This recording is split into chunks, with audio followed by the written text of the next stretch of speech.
Bi-rail tool. This is the bi-rail tool. It's located here. I don't hardly ever use this, but I want to cover it anyway. You might. So what happens here is I need two curves with matching control points, and then I need to take a 3 cubic, and I can hold C on the keyboard to snap this.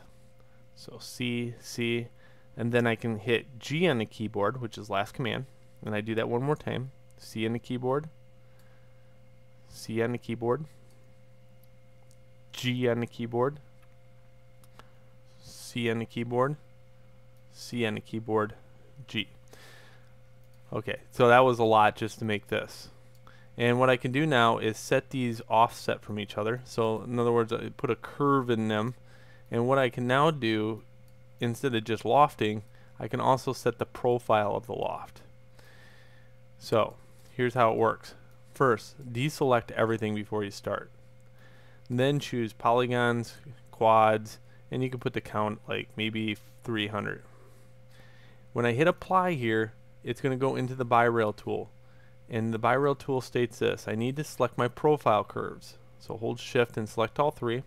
Hit return on the keyboard, and then select the two rails.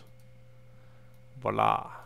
Now you can set the profile, and you can see this profile has now got a dip in it, and this one's got a curve.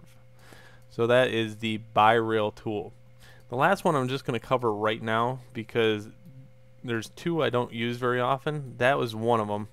And the other one, if you have a curve and you have another curve, so G on the keyboard to make another one, and G on the keyboard to make another one, and G on the keyboard to make another one. So I got all these curves.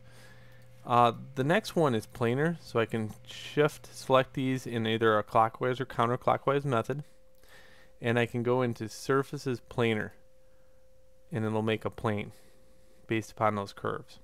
And of course you could pick the options of to make polygons too. So here's polygons, count 300, select, select, select, select, apply. 300 polygons.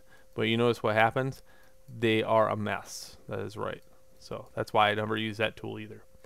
So those are the two unused tools in my toolbox. Please move on to the next video.